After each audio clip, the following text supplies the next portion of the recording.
আসসালামু আলাইকুম রহমতুল্লাহ। English speaking course এর ৪র্থ নম্বর ক্লাসে আপনাকে স্বাগতম। সম্পূর্ণ ফ্রি এই কোর্স, যা সাজানো হয়েছে মাত্র ১৭টা লেসন দ্বারা, এবং ইনশাল্লাহ এই একমাত্র কোর্স যদি কমপ্লিট করেন আপনি একজন কনফিডেন্ট স্পিকার হবেন, এই আশা আমিও রাখি। ধীরে ধীরে এই কোর্স সামনের দিকে আগাচ্ছে। যেভাবে ক্লাসগুলো দেওয়ার কথা ছিল ওইভাবে আমি দিতে পারতেছি না ব্যস্ততার কারণে, তবে সর্বোচ্চ ট্রাই করব যেন প্রত্যেকটা লেসন আমি দিতে পারি। লেসনের পিডিএফ অ্যান্ড মেটেরিয়ালসগুলো আমি ওই ভিডিওর কমেন্ট সেকশনে দিয়ে থাকি, ওখান থেকে ডাউনলোড করে নেবেন। গুরুত্বপূর্ণ একটা কথা হলো, এটি যেহেতু লাইভ ক্লাস নয় এবং আমি এখনও লাইভ ক্লাস নিচ্ছি না কখনোই, যারা পার্সোনাল পড়ে তাদেরকে পড়াই, বাট ওইভাবে লাইভ ক্লাস নেই না। তো যেহেতু লাইভ ক্লাস নয়, প্রত্যেকটা কোর্সের প্রত্যেকটা লেসন আমি রেকর্ড করে থাকি। সো চ্যানেলটাকে সাবস্ক্রাইব করে রাখুন, লেজি আইএলটিএস এই চ্যানেলটাকে। ইনশাল্লাহ আপলোড করার সাথে সাথে আপনার কাছে পৌঁছে যাবে। এবার আসুন শুরু করি আজকে lesson number 4, English speaking course basic to advance. আমরা 3টা লেসন কমপ্লিট করেছি। যারা এখনও ওই লেসনগুলো কমপ্লিট করেন নাই, তবে এই ভিডিওটি দেখছেন, তাদেরকে বলি স্টপ করে দেন, ভিডিও দেখার দরকার নাই। আগে ওই 3টা লেসন কমপ্লিট করে আসেন ভালো করে, তারপরে আসেন লেসন নাম্বার 4 কমপ্লিট করার জন্য। অন্যথায় ধারাবাহিকতা বজায় থাকবে না। লেসন 1, 2, 3 প্রত্যেকটা লেসনই খুবই গুরুত্বপূর্ণ। অনেক পড়া, অনেক প্র্যাকটিস শেষ করতে হবে, ঠিক আছে? তাহলে চলুন লেসন নাম্বার 4 1 টেন্স। এই লেসনে আমরা টেন্স নিয়ে আলোচনা করব। শুধু টেন্সের জন্য 2 থেকে 3টা লেসন থাকবে। সর্বোচ্চ চেষ্টা করব যেন এই 2-3টা লেসনের মাধ্যমে টেন্স নিয়ে আর কোনো ঝামেলা না থাকে। টেন্স আমরা লাইফে অনেকবার পড়েছি, অনেক টিচার অনেকভাবেই বুঝিয়েছে, কিন্তু তারপরেও কেন জানি আমরা পারি না। বলতে পারলে ভুল হয়, বলতে গেলে ভুল হয়, লিখতে গেলে ভুল হয়। এই সমস্যার সমাধান আমি করার ট্রাই করব। তবে এটা যেহেতু আমাদের গ্রামারের কোর্স না, আমি গ্রামারের কোনো রুলসের দিকে তাকাবো না। আমরা টেন্সকে টেন্সের মতো করে স্পিকিংয়ের জন্য শিখব, আর এটাই হবে এনাফ। যদি এইটিকে বুঝে ফেলেন তাহলে আপনার গ্রামারের ক্লাস বলেন, রিডিং, রাইটিং সব জায়গায় পারফেক্ট হয়ে যাবে, ঠিক আছে? আচ্ছা, এবার চলেন শুরু করি টেন্স।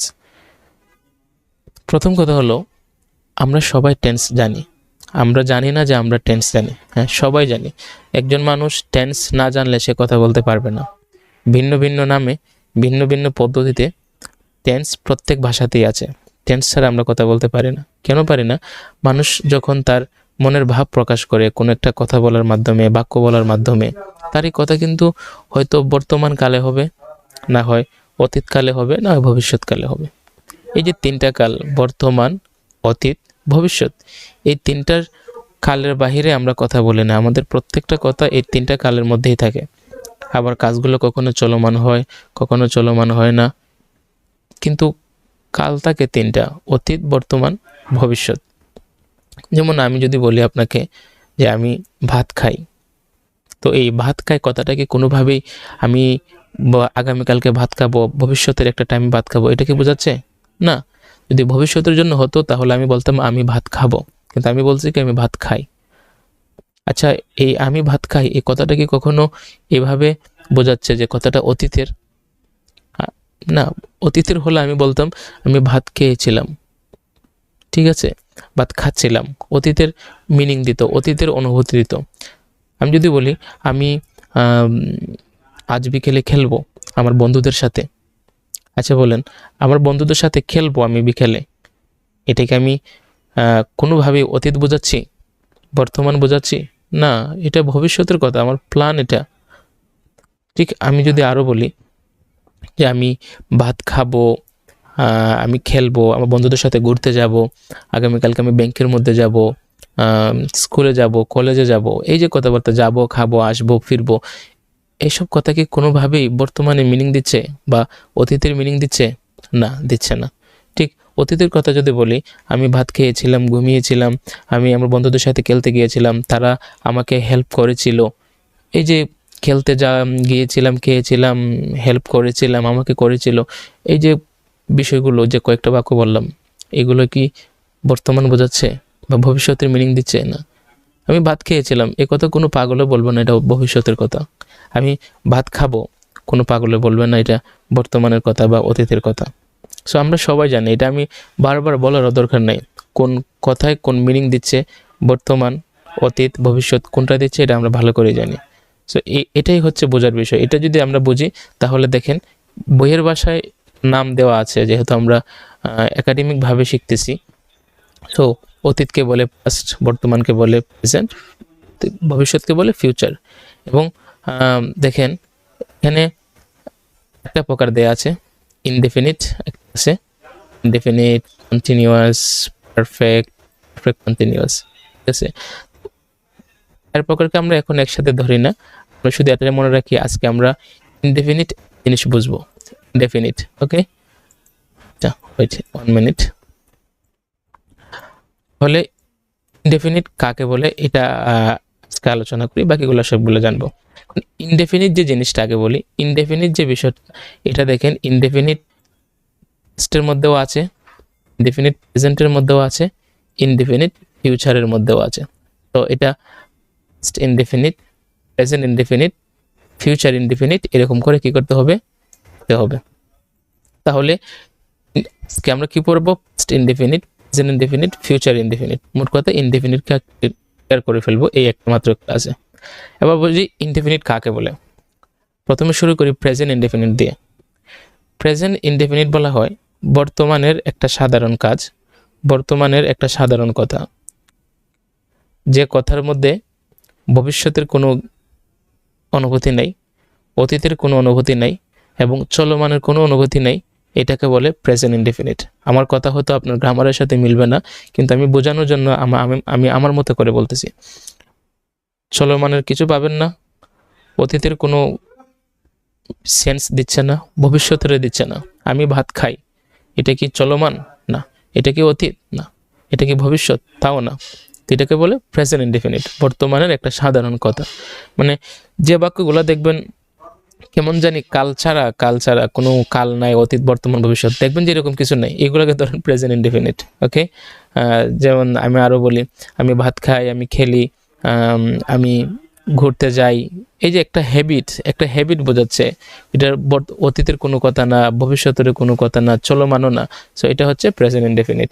আচ্ছা, তারপরে ফার্স্ট ইনডেফিনিট হচ্ছে অতীতে একটা কাজ কমপ্লিট হয়ে যাওয়া, অতীতের একটা বিষয়কে বলে ফার্স্ট ইনডেফিনিট। এটা বলে দিচ্ছি, ফার্স্ট ইনডেফিনিট অতীতের একটা কমপ্লিট কাজ, অতীতের একটা সাধারণ কথা, তবে চলমান না। এগুলো কিন্তু চলমান না, চলমান আমরা সামনে পড়বো। আমি ভাত খেয়েছিলাম, খাচ্ছিলাম না। আমি খেলছিলাম না, এরকম না, ঠিক আছে। আমি ঘুমিয়েছিলাম, অতীতের একটা কমপ্লিট কাজ, অতীতের একটা কথা, তবে এটা এরকম না। আমি ঘুমাচ্ছিলাম মানে অতীতের চলমান কাজ ছিল, এরকম হবে না। হবে কি? আমি ঘুমিয়েছিলাম, আমি খেলেছিলাম। ঠিক এই কথাটাকে ভবিষ্যতে নিলে আমরা কীভাবে বলবো? ফিউচারে নিয়ে গেলে বা আমি খাবো, আমি ঘুমাবো, আমি খেলবো, এরকম কথাই বলবো, তাই না? একে বলে ফিউচার ইনডেফিনিট। আমরা সামনে যখন অর্থ দিয়ে পড়বো আরো ক্লিয়ার হতে পারবো। One, present indefinite. Present indefinite কি বলেছিলাম? বর্তমানের একটা সাধারণ কথা, যেটা অতীতেরও অর্থ দেয় না, ভবিষ্যতেরও অর্থ দেয় না, আবার চলমানের অর্থও দেয় না। এটাকে বলে প্রেজেন্ট ইনডেফিনিট। স্ট্রাকচার হচ্ছে সাবজেক্ট বসবে প্রথম, তারপরে V1, ওকে। আচ্ছা, ইংলিশ 8 টাইপস অফ সেন্টেন্সেস, আমরা একটা বাক্য থেকে 8 রকমের বাক্য বানানোর ট্রাই করব। এই হচ্ছে সাবজেক্ট, এই যেখানে সাবজেক্ট, পরে ডো একটা ভার্ব, আর ডো এটা হচ্ছে এখানে V1। তো সাবজেক্ট V1 দিয়ে এটা গঠিত হয়েছে, আই ডু। তো কি হবে? অতীতের কিন্তু হবে না, ডো মানে করা। সো আমি করেছিলাম, অতীত অর্থ দিবে না। আমি করব, এই ভবিষ্যতের অর্থ দিবে না। অর্থটা কি? আই ডু, আমি করি, বর্তমানের সাধারণ একটা অর্থ, যা চলমানের কথাও দিচ্ছে না, মিনিংও দিচ্ছে না, অতীতেরও দিচ্ছে না, ভবিষ্যতেরও দিচ্ছে না। সেটা একটা সাধারণ কথা, আমি করি, আমি খাই, আমি খেলি, এরকম। এটা থেকে 8 রকমের বাক্য বানাবো। রিলেশন আমি দেখিয়ে দিয়েছি আমাদের 8 রকমের জার্নিটা কিরকম হয়, কোনটা পজিটিভ, তারপরে নেগেটিভ, তারপরে কোয়েশ্চেন, পজিটিভ কোয়েশ্চেন, তারপরটা নেগেটিভ কোয়েশ্চেন, তারপরে ওয়াট দিয়ে পজিটিভ কোয়েশ্চেন, তারপরে ওয়াট দিয়ে নেগেটিভ কোয়েশ্চেন, তারপরে হাউ দিয়ে পজিটিভ কোয়েশ্চেন, হাউ দিয়ে নেগেটিভ কোয়েশ্চেন। এইভাবে 8 ধরনের বাক্য একদম মুখস্থ করে ফেলতে হবে। আমি করি আই ডু, আমি করি না আই ডোন্ট, আমি কি করি ডু আই ডু, আমি কি করি না ডোন্ট আই ডু, আমি কি করি হোয়াট ডু আই ডু, আমি কি করি না হোয়াট ডোন্ট আই ডু, আমি কিভাবে করি হাউ ডু আই ডু, আমি কিভাবে করি না হাউ ডোন্ট আই ডু। এক নিঃশ্বাসে বলে দিতে হবে বাংলা সহ, প্রথমে বাংলা তারপরে ইংলিশ, এরকম করে আমি করি আই ডু, আমি করি না আই ডোন্ট ডু, এরকম। এরপরে পাস্ট ইনডেফিনিট। পাস্ট ইনডেফিনিট কি বলেছিলাম?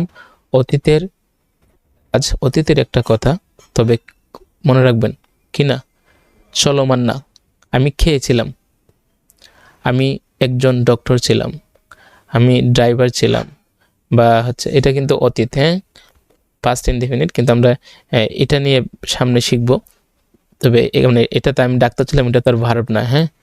আচ্ছা, কি জানি বলছিলাম, অতীতের এক কাজ, অতীতের এক কথাকে বলে পাস্ট ইনডেফিনিট। তো আমি খেয়েছিলাম, আমি খেলেছিলাম, আমি ঘুরতে গিয়েছিলাম, আমি ড্রাইভিং করেছিলাম। এই যে আমার ড্রাইভ করা, খেলা, খাওয়া, ঘুমানো, অতীতের এটা কাজ। তো এটাকে বলে ফার্স্ট ইনডেফিনিট, কিন্তু এটা অতীতের চলমান না, চলমান নিয়ে আমরা পরের ধাপে পড়ব। তাহলে এটা কি হবে? সাবজেক্ট, তারপরে V2। প্রেজেন্ট ইনডেফিনিট আমরা উপরে দেখেছিলাম সাবজেক্ট V1, এখানে হচ্ছে V2। আচ্ছা, তাহলে সাবজেক্ট কি দিয়েছি এখানে? ইউ, তারপরে ডু এর V2 কি? ডিড। তুমি করেছিলে, ইউ ডিড। তুমি খেয়েছিলে, ইউ এট। তুমি খেলেছিলে, ইউ প্লেড। তুমি কি করেছিলে? পরিদর্শন করেছিলে, ইউ ভিজিটেড। ওকে, আচ্ছা। সো এটা দিয়ে 8 রকমের বাক্য আমরা ট্রাই করি। তুমি করেছিলে, ইউ ডিড। তুমি করেছিলে না, ইউ ডিডেন্ট ডু। তুমি কি করেছিলে, ইউ ডিড ইউ ডু। তুমি কি করেছিলে না, ডিডেন্ট ইউ ডু। তুমি কি করেছিলে, হোয়াট ডিড ইউ ডু। তুমি কি করেছিলে না, হোয়াট ডিডেন্ট ইউ ডু। তুমি কিভাবে করেছিলে, হাউ ডিড ইউ ডু। তুমি কিভাবে করেছিলে না, হাউ ডিডেন্ট ইউ ডু। দেখেন, ইউ ডিড তুমি করেছিলে, এটাকে নাবোধক করার জন্য ডিড নট আনা হয়েছে। যেহেতু ডিড নট এর মাধ্যমে অতীত বোঝানো হয়েছে, সো ডিড আর থাকবে না, এটা ডো হয়ে যাবে। কেমন? আবার কোয়েশ্চেনের জন্য ডিড প্রথমে আনা হয়েছে, যেটা পাস্টের মিনিং দিচ্ছে। সো ডিড ইউ, ডিড হবে না, ডিড ইউ ডু। এরপরে হলো ফিউচার ইনডেফিনিট, ভবিষ্যতের একটা সাধারণ কথা যেটা চলমান না, এটাকে ফিউচার ইনডেফিনিট আমরা বলে থাকি। ভবিষ্যতের একটা সাধারণ কথা, আমি খাবো, আমি খেলবো, আমি ফিরবো, আমি আসবো, যাব, মানে ভবিষ্যতের কোন একটা পরিকল্পনা, যেটা এটা হচ্ছে ফিউচার ইনডেফিনিট। এটা গঠিত হয়, সাবজেক্ট হবে প্রথমে, সবগুলোতে প্রথমে সাবজেক্ট, এরপরে হচ্ছে উইল, তারপরে V1। প্রেজেন্ট ইনডেফিনিট ছিল কি? সাবজেক্ট V1, আর ফিউচার ইনডেফিনিট হলো সাবজেক্ট উইল দিয়ে তারপরে V1। এই যে সাবজেক্ট ইউ, তারপরে উইল আছে, এরপরে ডু, V1 আছে। তুমি করবে, প্রথমটা কি ছিল? আমি করি, তারপরে ছিল আমি করেছিলাম বা তুমি করেছিলে, আর এখন হবে আমি করব বা তুমি করবে। সো তুমি করবে, ইউ উইল ডু, তুমি করবে না, ইউ ওন্ট ডু, তুমি কি করবে, উইল ইউ ডু, তুমি কি করবে না, ওন্টস ইউ ডু, তুমি কিভাবে করবে, সরি তুমি কি করবে, হোয়াট উইল ইউ ডু, তুমি কি করবে না, হোয়াট ওন্টস ইউ ডু, তুমি কিভাবে করবে, হাউ উইল ইউ ডু, তুমি কিভাবে করবে না, হাউ ওন্ট ইউ ডু। প্রথমে বাংলা, তারপরে ইংলিশ। অবশ্যই আপনার এই জার্নিটা আমার সাথে শেয়ার করে শুরু করবেন, আমি বুঝতে পারি আপনি কিভাবে পড়তেছেন, আমাকে জানাবেন। যেমন আমি কিভাবে বলি, প্রথমে বাংলা তারপরে ইংলিশ, তুমি করবে, ইউ উইল ডু, তুমি করবে না, ইউ ওন্ট ডু, এভাবে বলতে হবে। আপনি নিজে নিজে যদি করেন, হয়তো ইউ উইল ডু তুমি করবে, ইউ ওন্ট ডু তুমি করবে না, এরকম বলতে পারেন, কিন্তু না, প্রথমে বাংলা তারপরে ইংলিশ। তো চাইলে আমার সাথে যেহেতু নাম্বার দেওয়া আছে, শেয়ার করতে পারেন। আমিও ট্রাই করব, যদি কোনো হেল্প লাগে হেল্প করার। এখানে একটা নোট দিয়ে দিচ্ছি। নোট হচ্ছে, প্রেজেন্ট ইনডেফিনিট টেন্সে সাবজেক্ট যদি থার্ড পারসন সিঙ্গুলার হয়, তখন ভার্বের সাথে এস অথবা ইএস যুক্ত হবে। সিঙ্গুলার হচ্ছে হি, শি, ইট, কারো নাম, এক বছর নাম আর কি। থার্ড পারসন আমি আর তুমি না, অন্য একজন, একক অন্য একজন, ঠিক আছে? এটা সে হোক, যেই হোক, মানুষ হোক, গরু ছাগল যাই হোক, তাদেরকে বলে থার্ড পারসন সিঙ্গুলার, মানে একক হলে আর কি, বহুবচন না। এরকম হলে ওই যে পিছনে বললাম না, প্রেজেন্ট ইনডেফিনিট করতে হলে সাবজেক্টের পরে V1 লাগে, সাবজেক্ট হবে, তারপরে V1 যেটা হবে, এটার সাথে একটা এস যুক্ত হবে, এই যে এস যুক্ত হবে অথবা ইএস যুক্ত হবে। কেমন? He plays cricket, she writes a letter, এরকম। এবার প্র্যাকটিস, আমি কিন্তু অলরেডি কিভাবে করতে হয় দেখিয়ে দিয়েছি, কারণ আমার প্রত্যেকটা লেসন কিন্তু সেম স্টাইলে বানানো হচ্ছে বা হবে। সো আমি 3টা ক্লাস চলে গেছে, দেখিয়ে দিয়েছি কিভাবে প্রত্যেকটা টেবিলকে, আমি জাস্ট হচ্ছে দেখাবো যে এইভাবে চলো, কিন্তু কাজগুলো আপনার নিজেকে করতে হবে, ঠিক আছে? এমন না যে শুধু ভিডিওগুলো দেখে গেলেন, শুনে গেলেন, নিজে একটু পড়লেন, তারপরে বললেন যে ভাই 17টা ক্লাস কমপ্লিট করছি, আমার স্পিকিং কেন মুখ দিয়ে বের হচ্ছে না। না, অনেকটা 12 বাতারির মতো হতে হবে। কথাটা যদিও নেগেটিভ ওয়ার্ড, বাট আমি বলি এরকমই হতে হবে। ইংলিশ স্পিকিং শিখতে হলে আপনাকে 12 বাতারির মতো কাজ করতে হবে, সবসময় পরপর করতে হবে, পটপট করতে হবে, মুখ দিয়ে কিছু না কিছু বলতেই হবে। পড়তে যখন বসবেন, পড়তে ব্যথা করতে হবে, মাথা ব্যথা করতে হবে, শিরশিরি করতে হবে, দাঁত ব্যথা, গাল ব্যথা, এরকম হতে হবে। এই যে প্র্যাকটিস 1 ঘন্টা করে দেখেন, আধা ঘন্টা করেন, অটোমেটিক ব্যথা করবে, মাথা ঘোরাবে। কিভাবে করতে হবে আমি আরেকবার দেখা দিচ্ছি। এই কিন্তু মেইন। হ্যাঁ, এদিকে হচ্ছে সাবজেক্ট, এদিকে সাবজেক্ট, এখানে দেওয়া আছে V1, এখানে দেওয়া আছে V, আর এই বক্সে উইল দেওয়া আছে। মানে বুঝতেই পারছেন, একটা বক্স দিয়ে যেহেতু 3টা টেন্স নিয়ে আমরা কাজ করছি, যদিও একটা ইনডেফিনিট নিয়ে কাজ করছি, কিন্তু বর্তমানের ইনডেফিনিট, অতীতের ইনডেফিনিট, ভবিষ্যতের ইনডেফিনিট নিয়ে কাজ করতেছি। আমরা প্রত্যেকটা চার্টের মধ্যে, টেবিলের মধ্যে 3টা কাল নিয়ে স্টাডি করব, প্র্যাকটিস করব, কেমন? আচ্ছা, যেমন প্রথমে এক সাবজেক্ট নিব, তারপরে প্রেজেন্ট ইনডেফিনিট দিয়ে শুরু করি, প্রেজেন্ট ইনডেফিনিট বানাবো। প্রেজেন্ট ইনডেফিনিট হলে এটা দরকার নেই, উইল দরকার নেই। সাবজেক্ট, তারপরে V1, এখানে V1 দেওয়া আছে, আই গো, আমি যাই। তুমি বাংলা, তারপর ইংলিশ। আমি যাই, আই গো, আমি আসি, আই কাম, আমি পড়ি, আই রিড, আমি লিখি, আই রাইড, আমি খাই, আই ইট, আমি পান করি, আই ড্রিঙ্ক, আমি ঘুমাই, আই স্লিপ, এরকম সবগুলো শেষ করলেন।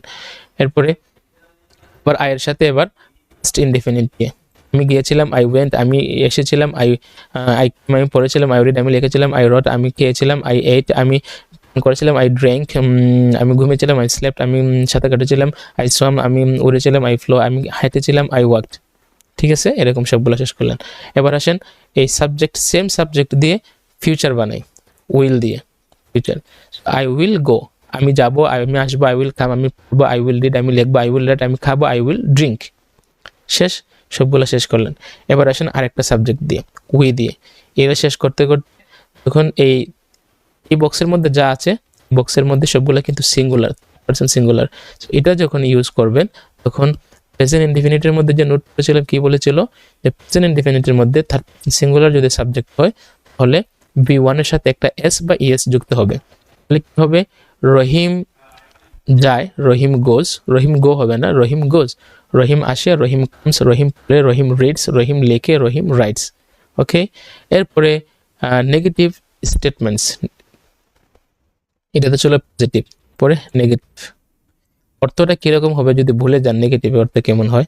এই যে এখানে দেখেন বলে দিয়েছি, প্রথমটা পজিটিভ, তারপরেরটা নেগেটিভ, তারপর আবার পজিটিভ কোয়েশ্চেন, তারপর নেগেটিভ কোয়েশ্চেন। এই যে 8 ধরনের বাক্য দেওয়া আছে, মূলত এই 8 ধরনের এখানে 8 টেবিলই বানানো, 6টা টেবিল বানানো, কিন্তু এই 2টা কম এই জন্য, কারণ এই হাউ, ওয়াই, হুয়েন দিয়ে টেবিল বানিয়েছি, আলাদা আলাদা বানাই নাই।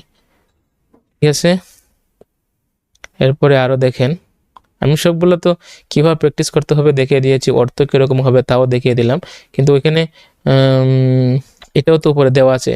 নবোধ করতে হলে এই ডু, ডিড, উইল চলে আসবে। প্রেজেন্ট ইনডেফিনিটের জন্য ডু, ইনডেফিনিটের জন্য ডিড, আর ফিউচারের জন্য উইল আগে চলে আসবে। যদি নেগেটিভ হয়, উইলের সাথে ওন্ট হবে, বা উইল দিয়ে সাবজেক্ট তারপরে নট হবে, যদি সংক্ষেপে ব্যবহার করতে না চান।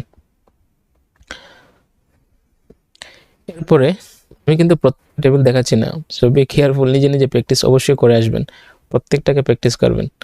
আর কেউ যদি টার্গেট থাকে যে আমার ফুল জার্নিটা শেষ করে আমার কাছে কোনো টেস্ট দিবেন, নিজেকে একটু পরীক্ষা করবেন, বা আমি যে বলেছি এই 17টা লেসনের আমার কাছে টেস্ট দিয়ে যদি কেউ 100-র মধ্যে 90 মার্কস অর্জন করতে পারে, তাহলে আমি তার ইংলিশ স্পিকার বানানোর, ইংলিশে কথা বলার যোগ্যতা অর্জন করানোর 100% গ্যারান্টি দিব। সো এরকম টার্গেট যদি নিয়ে চলেন, তাহলে অবশ্যই ফুল জার্নিটা আমার সাথে শেয়ার করবেন, কেমন? আচ্ছা, তো দেখেন এখানে তিনটা, অর্থাৎ বর্তমান, ভবিষ্যৎ, ফিউচার, পাস্টের জন্য তিনটা দিয়েছি, টেবিল দিয়েছি, কোয়েশ্চেন এবং আনসার। এদিকে কোয়েশ্চেন, এদিকে আনসার। নিজে নিজে কোয়েশ্চেন বানানো ট্রাই করেন, আনসার দেওয়া ট্রাই করেন। যেমন উইল ইউ গো, তুমি কি যাবে? ইয়েস আই উইল গো, বা নো আই ওন্ট গো, আমি যাব না। তারপরে ওয়াই বা ওয়াই দিয়ে কোয়েশ্চেন করলে, হাউ দিয়ে কোয়েশ্চেন করলে অবশ্যই একটা বিকজ দিয়ে রিজন বলতে হবে। ঠিক আছে, এখানে আরও দেওয়া আছে একদম মিনিং সহ, ভিন্ন ভিন্ন সাবজেক্ট ব্যবহার করে, ভিন্ন ভিন্ন ভার্ব ব্যবহার করে 1 থেকে 8 রকমের বানিয়ে দিয়ে সাথে অর্থ সহ দেওয়া আছে, যেন বিষয়টা আরও ক্লিয়ার হওয়া যায়। যে যেমন প্রেজেন্ট ইনডেফিনিট আই গো, এটা থেকে 8 রকমের বাক্য বানানোতে 8 রকমের অর্থ কেমন দিচ্ছে, এটাকে আরও ক্লিয়ার হওয়ার জন্য এখানে দেওয়া আছে। আমি যাই, আই গো, আমি যাই না, আই ডোন্ট গো, আমি কে যাই, ডু আই গো, আমি কে যাই না, ডোন্ট আই গো, আমি কেন যাই, ওয়াই ডু আই গো, আমি কেন যাই না, ওয়াই ডোন্ট আই গো, আমি কিভাবে যাই, হাউ ডু আই গো, আমি কিভাবে যাই না, হাউ ডোন্ট আই গো। আমরা আসি, উই কাম, আমরা আসি না, ওই ডোন্ট কাম, আমরা কি আসি, ডু আই কাম, আমরা কি আসি না, ডোন্ট উই কাম, আমরা কেন আসি, ওয়াই ডু উই কাম, আমরা কেন আসি না, ওয়াই ডোন্ট উই কাম, আমরা কিভাবে আসি, হাউ ডু উই কাম, আমরা কিভাবে আসি না, হাউ ডোন্ট উই কাম। দেখছেন, বাংলা প্রথম, তারপরে ইংলিশ বলতে হবে এক নিঃশ্বাসে, এক নিঃশ্বাসে না বললে 2 নিঃশ্বাসে। তবে এটা এমন হতে হবে যেন নিজের অজান্তেও ভুল না হয়। এই বিষয়গুলো যে কতটা গুরুত্ব আপনি একটা সময় বুঝবেন। অনেকে ভালো ইংরেজি বলতে পারে, শুনে বুঝে লিখতে পারে, কিন্তু এসবে ভুল করে, এই সাধারণ স্ট্রাকচারের মধ্যে ভুল করে, কারণ তাদের ফাউন্ডেশন নিয়ে কাজ করা হয়নি। ঠিক আছে, সো এগুলাকে একদম ছোটস্থ মুখস্থ করে ফেলবেন। আমি প্রথম ক্লাসে বলে দিয়েছিলাম, যেহেতু এটা আমরা অনেকটা আর্টিফিশিয়ালি শিখতেছি, অল্প সময়ে 1 মাসে 2 মাসে আমাদের শেখার টার্গেট। সো এখানে একটু পাগলামি করতেই হবে, কেমন? আচ্ছা, সর্বশেষ হচ্ছে ফাইনাল প্র্যাকটিস। এটা হচ্ছে আপনার অতীতের লেসনটাকে কতটা উপভোগ করেছেন, কতটা প্র্যাকটিস করেছেন, এখানে আসলে বোঝা যাবে। এখানেও সেম কাজ, একটা 3টা টেন্সের কাজে এখানে দেওয়া আছে, present indefinite, first indefinite, future indefinite. Present ইনডেফিনিটের জন্য V1 দেওয়া আছে, পাস্ট ইনডেফিনিটের জন্য V2 দেওয়া আছে, আর ফিউচার ইনডেফিনিটের জন্য উইল দেওয়া আছে, উইলের পরে V1 তে দেওয়াই আছে। এখানে কাজ হলো, একটা সাবজেক্ট নেবেন, একটু বাক্য বানাবেন, প্রেজেন্ট ইনডেফিনিট দিয়ে শুরু করবেন। যেমন আমি যাই, গো। নিচে আরও কতগুলো আছে, আমি খুলি, নিচ থেকে বলি একটু, আমি খুলি, ওপেন। এখন এই আই ওপেন দিয়ে 8 রকমের বাক্য বানান, সাথে বাংলা অবশ্যই বলতে হবে, প্রথমে বাংলা তারপরে ইংলিশ। যেমন আমি খুলি, আই ওপেন, আমি খুলি না, আই ডোন্ট ওপেন, আমি কি খুলি, ডু আই ওপেন, আমি কি খুলি না, ডোন্ট আই ওপেন, আমি কেন খুলি, ওয়াই, আমি কি খুলি, হোয়াট ডু আই ওপেন, আমি কি করি না, হোয়াট ডোন্ট আই ওপেন, আমি কেন খুলি, ওয়াই ডু আই ওপেন, আমি কেন করি না, ওয়াই ডোন্ট আই ওপেন, আমি কীভাবে খুলি, হাউ ডু আই ওপেন, আমি কীভাবে করি না, হাউ ডোন্ট আই ওপেন। আমি 10টা বলে ফেলছি। এখানে আমাদের 8টার মধ্যে মনে হয় নাই, কি নাই, ওয়াট নাই, আমি ওয়াট বলছি। এখানে হচ্ছে ওয়াই, হচ্ছে হাউ, সমস্যা নাই, বেশি বলতে পারলে বেশি ভালো। আমাদের 32 রকমের বাক্য তো বানানোর প্র্যাকটিস এখানেও তো করি। তো এখানে ওয়াট আছে। তারপরে প্রেজেন্ট ইনডেফিনিট শেষ হলে সবগুলা ভার্ব দিয়ে, সবগুলা সাবজেক্ট দিয়ে প্রেজেন্ট ইনডেফিনিট একবার কমপ্লিট করলেন, আবার পাস্ট ইনডেফিনিট কমপ্লিট করলেন, এরপরে আবার ফিউচার ইনডেফিনিট কমপ্লিট করবেন। যদি এতটুকু কমপ্লিট করতে পারেন, এই ফাইনাল প্র্যাকটিসটাই হচ্ছে সর্বশেষ রেজাল্ট। ঠিক আছে, আচ্ছা, এরপরে হচ্ছে পার্ট 2 হচ্ছে সেন্টেন্স স্ট্রাকচার। সেন্টেন্স স্ট্রাকচারের মধ্যে দুদিন একটা লেসন 2টা করে থাকে, এগুলোকে একটু ভালো করে দেখবেন। সাবজেক্ট শুড, তারপরে V1 দিয়ে যে সেন্সের বাক্য বানানো হয় সেটা হচ্ছে কোনো কাজ করা উচিত। যেমন আমার প্রতিদিন পড়াশোনা করা উচিত, আমার তোমার প্রতিদিন ইংরেজি বলা উচিত। এই বাক্যগুলো বানাতে সাবজেক্টের পরে শুড, পরে V1 দিলে হয়ে যায়। মানে আই শুড স্টাডি এভরিডে। এই এভরিডে হচ্ছে এক্সটেনশনের অধীনে পড়বে, বাদ বাকি সাবজেক্ট আই শুড, তারপরে স্টাডি V1। আমার প্রতিদিন পড়াশোনা করা উচিত, আই শুড স্টাডি এভরিডে। তোমার প্রতিদিন ইংরেজি বলা উচিত, you should speak English daily. তার বাবা মাকে সম্মান করা উচিত, he should respect his parents. তারপরে নেগেটিভ করার জন্য হচ্ছে শুড এর পরে শুড নট বলতে হবে, যেটাকে সংক্ষিপ্ত ভাষায় বলা হয় শুডেন্ট। যেমন উপর থেকেই বলি, আমার প্রতিদিন পড়াশোনা করা উচিত না, কি হবে, I should not study everyday. Negative, same structure, just আগেরটা পজিটিভ, এরপরটা নেগেটিভ। এরপরে 8 নম্বর, কোনো কাজ করা উচিত ছিল। কোনো কাজ করা উচিত ছিল অতীতের একটা মিনিং দিচ্ছে, অতীতের আমার কোনো একটা কাজ করা উচিত ছিল, পড়াশোনা উচিত ছিল, তোমাকে বলা উচিত ছিল। এই অতীত সেন্সের যে বাক্যগুলো এরকম, কোন একটা কাজ করা উচিত ছিল এরকম সেন্সের বাক্য আছে, এটাকে 8 নাম্বার সেন্টেন্স স্ট্রাকচার দিয়ে বানানো যায়। এর জন্য কি করতে হবে, প্রথমে সাবজেক্ট লাগবে, তারপরে শুড হ্যাভ, আর হ্যাভ এর পরে সবসময় V3 হয়, V3 থাকবে এক্সটেনশন। যেমন আমার আরো বেশি পড়াশোনা করা উচিত ছিল, I should have studied harder, ঠিক আছে, আমার আরো বেশি বা কঠোর পরিশ্রম করা উচিত ছিল পড়াশোনা। তো আই শুড সাবজেক্ট, তারপরে শুড হ্যাভ আছে, পরে স্টাডি থেকে V3 স্টাডিড।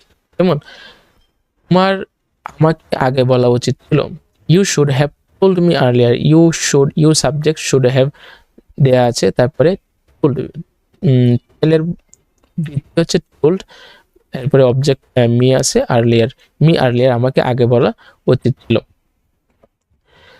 এটাকে আবার নাবোধক করতে হলে শুড নট হ্যাভ বা শুডেন্ট হ্যাভ V3 ব্যবহার করা লাগবে, নাবোধক হয়ে যাবে।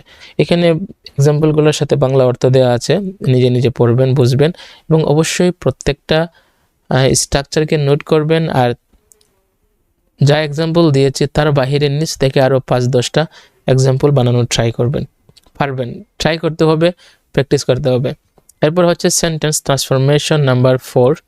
এর আজকে কি আছে, ইউ আর ডুইং, তুমি করছো বা তুমি করতেছো।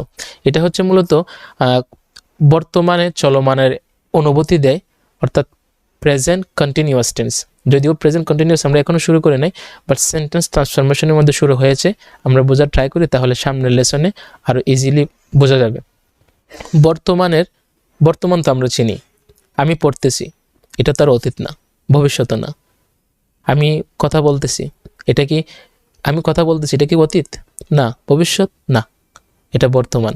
আমি খেলতেছি, আমি পড়তেছি, আমি ক্লাস রেকর্ড করতেছি, আমি করতেছি, এই যে এটা তো বর্তমান।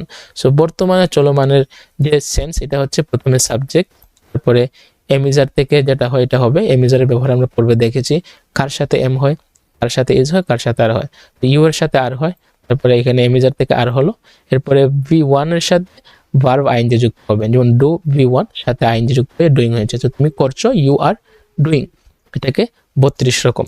তুমি করছো, ইউ আর ডুইং, তুমি করছো না, ইউ আর্নস ডুইং, তুমি কি করছো, আর ইউ ডুইং, তুমি কি করছো না, আর্নট ইউ ডুইং, তুমি কি করছো, হোয়াট আর ইউ ডুইং, তুমি কি করছো না, হোয়াট আর্নট ইউ ডুইং, তুমি কি জন্য করছো, for what are you doing, sorry তুমি কি করছো, হোয়াট আর ইউ ডুইং, তুমি কি করছো না, হোয়াট আর্নট ইউ ডুইং, তুমি কি জন্য করছো, for what are you doing, তুমি কি জন্য করছো না, for what aren't you doing, তুমি কখন করছো, ওয়েন আর ইউ ডুইং, তুমি কখন করছো না, ওয়েন আর্নট ইউ ডুইং, তুমি কোথায় করছো, ওয়ার আর ইউ ডুইং, তুমি কোথায় করছো না, ওয়ার আর্নট ইউ ডুইং, তুমি কেন করছো, ওয়ার আর ইউ ডুইং, তুমি কেন করছো না, ওয়ার আর্নট ইউ ডুইং, তুমি কিভাবে করছো, হাউ আর ইউ ডুইং, তুমি কিভাবে করছো না, হাউ আর্নট ইউ ডুইং, তুমি কাকে করছো, হুম আর ইউ ডুইং, তুমি কাকে করছো না, হুম আর্নট ইউ ডুইং, তুমি কার আগে করছো, before whom are you doing, তুমি কার আগে করছো না, before whom aren't you doing, তুমি কার পূর্বে করছো, কার পরে করছো, after whom are you doing, তুমি কার পরে করছো না, after whom aren't you doing, তুমি কাকে করছো, তুমি কার সাথে করছো, with whom are you doing, তুমি কার সাথে করছো না, with whom are you doing, কে করছে, হু ইজ ডুইং, কে করছে না, হু ইজন্ট ডুইং। এখানে হু যেহেতু সিঙ্গুলার তাই এখানে ইজ হয়েছে, আর হয় নাই। কারা করছে, হু আর ডুইং, কারা করছে বহুবচনের জন্য আর হয়েছে, কারা করছে না বা কারা করতেছে না, হু আর্নট ডুইং। তুমি কোন কাজটি করছো, which work are you doing, তুমি কোন কাজটি করতেছো না, which work aren't you doing, তুমি কার কাজটি করছো, whose work are you doing, তুমি কার কাজটি করছো না, whose work aren't you doing. তুমি করছো আর করতেছো দুটোটাই কন্টিনিউয়াসের মিনিং দিচ্ছে। সো চাইলে করছো না বলে করতেছো বললে বিষয়টা আরো ক্লিয়ার হওয়া যায়। এখানে ভার্ব আছে 10টা, এই ডোকে চেঞ্জ করে অবশ্যই এখান থেকে 5-7টা ভার্ব দিয়ে করবেন। সি আছে, সি আইনজি যুক্ত করে, হেয়ার আছে, হেয়ারের সাথে আইনজি যুক্ত করে, ফিল আছে, আইনজি যুক্ত করে ফিলিং, আন্ডারস্ট্যান্ড আছে, আন্ডারস্ট্যান্ডিং দিয়ে প্র্যাকটিস করবেন। তবে লাস্টে যে 4টা আছে, উইচ ওয়ার্ক, এই হুজ ওয়ার্ক, দেখেন অন্য ভার্ব দিলে কিন্তু হয়তো এই ওয়ার্ক শব্দটাকে রাখলে অর্থ মিলবে না, যেটা রাখলে অর্থ মিলবে এটাই দেবেন, ঠিক আছে। যেমন আমি যদি বলি সি দিয়ে প্র্যাকটিস করি, কি which work are you sing হবে, তুমি কাজটি দেখছো, হ্যাঁ অর্থ মিলে যাচ্ছে। যেটার অর্থ যেমন ফরগেট বলি, হ্যাঁ ফরগেট দিয়ে চাইলে ফরগেটের সাথে মিল রেখে, যে ভার্বের সাথে মিল রেখে চাইলে ওয়ার্কটাকে চেঞ্জ করে প্র্যাকটিস করতে পারবেন। এই সি এর মধ্যে তুমি কার ল্যাপটপ দেখছো, হুজ ল্যাপটপ, হুজ কম্পিউটার বলতে পারেন। তারপরে তুমি স্টার্ট বললে তো ঠিক আছে, কাজ বলা যেতে পারে। যে ভার্বের সাথে ওয়ার্কটা মিলবে না, এটার সাথে ওয়ার্ক পরিবর্তন করে আরেকটা কিছু একটা বসায় দিবেন, যেটাই মিলে। এবার আসেন ফুড অ্যান্ড ইটিং, খাওয়া দাওয়া এই পার্টটিতে হচ্ছে কি থাকে, টপিকের উপর 10টা কোয়েশ্চেন, সাথে প্রত্যেকটার জন্য 2টা করে সিম্পল আনসার আর একটা অপশন থাকে যেটা দিয়ে আপনি প্র্যাকটিস করবেন। এই খাওয়া দাওয়া নিয়ে অনেক কোয়েশ্চেন আমরা করতে হয়। What is your favourite food, তোমার প্রিয় খাবার কি? এর অর্থ 2টা আনসার দেওয়া আছে, my favourite food is rice and chicken. তারপরে I like fast food very much, 2টা অর্থ দেওয়া আনসার দেওয়া আছে। এবার আপনার কাজ হচ্ছে নিচ থেকে বলা ট্রাই করুন। এই এই প্রথম কোয়েশ্চেনটার বুঝলেন, অর্থ বুঝলেন, পরে আনসারও দেখলেন, সিম্পল আনসার 2টা। এবার what is your favourite food, নিজেকে প্রশ্ন করে নিজে উত্তর দেন, যা মাথায় আসে, যতটুকু মাথায় আসে 1টা 2টা বাক্য বলে দেন। কেউ শুনতেছেন না, শুনলে শুনুক, যা হবার হবে, বলা ট্রাই করেন, বলতে হবে, কারণ এটা স্পিকিং কোর্স। এরকম করে 10টা কোয়েশ্চেন আছে, সবগুলাতেই বলতে হবে, ঠিক আছে? এরপরে হচ্ছে ভোকাবুলারি। 4 নম্বর ক্লাসে আমাদের মোট 800 ভোকাবুলারি হয়ে গেছে, 800 ভোকাবুলারিজ। অনেক ইজি, খুবই সহজ। তারপরেও দেখে রাখেন, শিখে রাখেন, জানেন যে এটাও একটা ওয়ার্ড, এটারও অর্থ আমি জানি। অ্যাটলিস্ট 17টা ক্লাসে যখন 3 থেকে 3,500 ভোকাবুলারি কমপ্লিট হয়ে যাবে, তখন বলতে পারবেন যে আমার ভিতরে 3,500 ভোকাবুলারি আছে। একটা কনফিডেন্স কাজ করবে। অনেকের মধ্যে কয়েক হাজার ভোকাবুলারি আছে, কিন্তু সে ভাবে যে আমি কিচ্ছু জানি না, কিচ্ছু পারি না। না, আপনার মধ্যে আছে অনেক কিছু, কিন্তু এগুলো ফুটিয়ে তুলতে হবে। সো ফুটিয়ে তোলার জন্য আমি যেরকম প্র্যাকটিস করার ধরন দেখিয়ে দিয়েছি, ওইভাবে প্র্যাকটিস করতে হবে। এরপরে রেগুলার ভার্ব, ক্লাসে 30টা কমপ্লিট হয়েছে, এখন হচ্ছে 31 থেকে 40। তারপরে ইরেগুলার ভার্বও 10টা করে দেওয়া হয়, 31 থেকে 40টা দেওয়া আছে। ইরেগুলার ভার্ব অনেকটা মুখস্থর মতো করতে হয়, না হয় মনে থাকে না। তারপরে হচ্ছে presentation topic home town. Home town নিয়ে সুন্দর একটা প্রেজেন্টেশন রেডি করতে হবে। এর জন্য আপনি গুগলের হেল্প নিতে পারেন। আমার যে আছে, আরেকটা কোর্স আছে ইংলিশ ফাউন্ডেশন লেভেল 1, এখানে 4 নাম্বার লেসনের PDF ডাউনলোড করে নেবেন, দেখবেন একদম শেষের দিকে এই হোম টাউন নিয়ে দেয়া আছে, সিম্পল দেয়া আছে কিভাবে শুরু করতে হবে, শেষ করতে হবে। বা আপনি নিজ থেকে হোম টাউন নিয়ে চাইলে নিজের মতো করে বানান। মোট কথা হোম টাউন নিয়ে 3 থেকে 4 মিনিট মোবাইলে ক্যামেরাটা অন করে বলেন। প্রথমে নিজে নিজে কয়েকবার আয়নার সামনে বলবেন, পরে ফাইনালি ক্যামেরার সামনে বলে রেকর্ড করবেন। সম্ভব হলে আমাকে সেন্ড করবেন, ফিডব্যাক দিব, পরামর্শ দিব। ইনশাল্লাহ আস্তে আস্তে ঠিক হয়ে যাবে। আর এটাও বলে রাখি, প্রতিদিন 10 মিনিট 20 মিনিট সময় মুখের জড়তা দূর করার প্র্যাকটিস করবেন। এর জন্য টেস্টার আর হচ্ছে মুখের ব্যায়াম, ইউটিউব থেকে ভিডিও দেখে নেবেন, মুখের ব্যায়াম করবেন, তাহলে সব কিছুই ঠিক হবে। মুখের জড়তা দূর করতে হবে, যেহেতু আমরা অলরেডি একটা বয়স হয়েছে, নতুন একটা ভাষা শিখছি, মুখের জড়তা দূর না করলে হবে না। সো আজকে এই পর্যন্তই থাক। যদি কোনো কথা বলার থাকে হোয়াটসঅ্যাপে নক দিবেন, সেন্টার বুঝছেন কিনা এটাও আমাকে জানাবেন। বাকি সাথে থাকেন, ইংরেজি ভাষা শিখুন, এটা আমিও চাই। আল্লাহর কাছে দোয়া করুন, আমিও দোয়া করব। বেস্ট অফ লাক, আল্লাহ হাফেজ, আসসালামু আলাইকুম।